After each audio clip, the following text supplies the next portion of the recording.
Mendapatkan kabar bahwa ada lagi anggota tim khusus meninggal, Sugeng menjadi murka. Ketika dia akan mencari jejak selanjutnya, dia dihentikan oleh polisi botak, yang ternyata ingin mengajaknya bekerja sama. Hasilnya mereka mendapatkan info bahwa akan ada seorang pembunuh misterius dengan inisial AM yang memiliki banyak identitas, telah membeli tiket pesawat. Mereka berencana mengawasinya ketika tiba.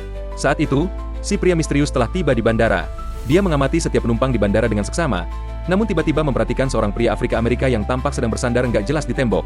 Juga di sisi lain juga ada pria yang terlihat berdiri tidak bergerak seperti sedang menunggu sesuatu.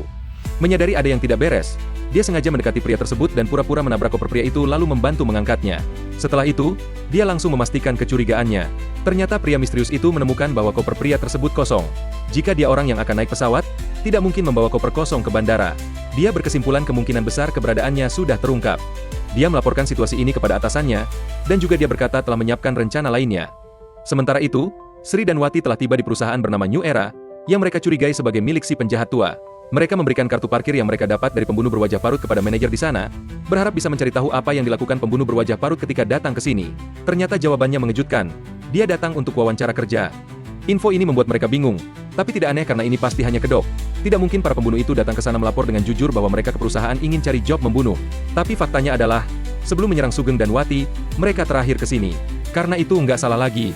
Pasti penugasan pembunuhan datang dari seseorang dari dalam perusahaan. Untuk mencari bukti, mereka memutuskan untuk menyusup ke perusahaan New Era pada tengah malam untuk mengumpulkan informasi. Jika ada orang di perusahaan yang menghubungi pembunuh, pasti ada jejak yang tertinggal. Perusahaan New Era hanya berjarak 7 km dari kantor polisi. Sugeng menghitung kalau mereka hanya punya waktu 2 menit 15 detik untuk mencuri dokumen. Sugeng memberitahu semua orang bahwa jika dia tidak kembali berkumpul dalam waktu tersebut, mereka tidak perlu menunggunya karena dia akan melarikan diri dengan caranya sendiri. Setelah mengatakan itu, mereka mengenakan topeng dan memulai aksi. Mereka sudah menghafal peta internal gedung perusahaan New Era itu. Semua bergerak dengan cepat ke area masing-masing dan mulai mengumpulkan dokumen.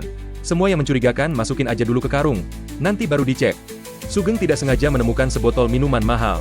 Tanpa berpikir panjang, dia juga mengambilnya. Kapan lagi dapat miras gratis? Saat melewati sebuah koridor, dia melihat sebuah foto bersama karyawan-karyawan di perusahaan ini dan dia ambil juga. Saat 2 menit 15 detik berakhir, semua orang tepat waktu kembali ke mobil. Namun hanya Sugeng yang belum kembali. Mereka mulai cemas.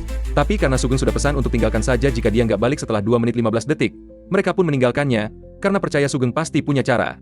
Tiba-tiba dari belakang terdengar teriakan Sugeng memanggil. Dengan susah payah dia mengejar mobil dan akhirnya naik mobil dengan selamat. Lalu dengan wajah kecewa, dia menyalahkan mereka karena meninggalkannya. "Hei bro, ente sendiri yang bilang tinggalin aja kalau lewat waktunya. Dasar asu." Setelah berhasil melarikan diri dari perusahaan, mereka mulai menyortir dokumen-dokumen yang mereka dapatkan. Dan ketika mereka membuka foto besar perusahaan itu, mereka benar-benar terkejut. Tak disangka, teman mereka yang terbunuh itu adalah karyawan perusahaan ini.